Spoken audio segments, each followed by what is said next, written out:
Félicitations, cher Benabarbe. Je voulais savoir si le roi Arthur et le royaume de l'ogre n'étaient que pure légende ou avaient un certain fond de vérité. Salut camarades, c'est une très bonne question et je me suis moi-même déjà plusieurs fois posé la question.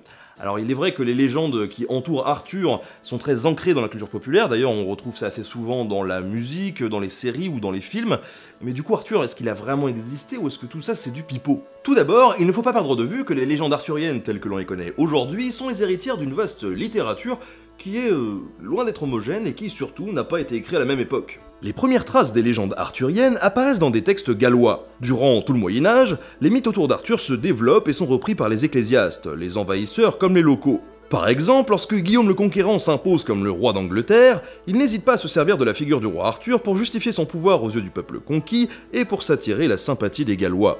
Au XIIe siècle, Chrétien de Troyes, un poète français, contribue à rendre la légende plus célèbre en lançant la mode de la littérature arthurienne. À partir de cette époque, les romans de chevalerie reprenant les légendes arthuriennes fleurissent. Arthur y est alors un symbole de l'unité bretonne, mais c'est aussi un symbole chrétien important puisqu'il incarne la courtoisie, la vertu et la justice.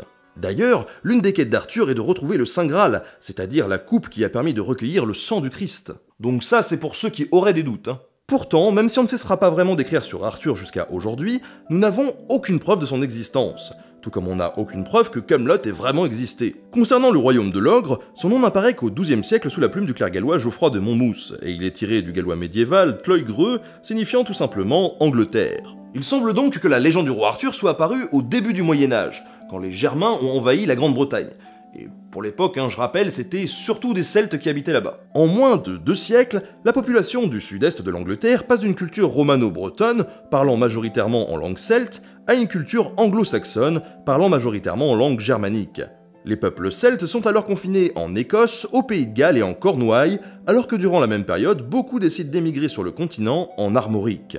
Ces immigrés bretons, ce sont les ancêtres de nos bretons à nous, qui vivent actuellement entre Rennes et Brest. Enfin, quand je dis à nous, c'est une façon de parler, puisque la Bretagne c'est quand même un peu un pays à part. Ainsi, Arthur est une figure de résistance culturelle, puisqu'elle emprunte énormément au folklore lié à la société bretonne, non sans une certaine forme de nostalgie, mais c'est aussi et surtout une figure de résistance militaire. Arthur est le chef de guerre militaire qui réussit à fédérer tous les Celtes, qu'ils soient continentaux ou insulaires, contre l'envahisseur germain.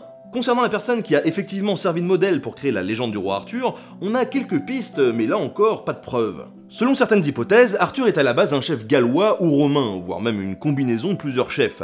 Mais certains disent que c'est un personnage qui est construit, un personnage totalement fictif, un peu comme peut l'être le célèbre bourrin Beowulf. Quoi qu'il en soit, selon l'hypothèse galloise, Arthur serait un Gallois né au 5e siècle qui aurait repoussé les invasions anglo-saxonnes au début du 6e. Selon plusieurs auteurs du Moyen-Âge, ce Gallois relativement riche se serait payé sa propre troupe de mercenaires et l'aurait mise au service des chefs bretons. Toujours selon cette hypothèse galloise, Arthur n'aurait par contre jamais été roi et n'aurait été que chef de guerre.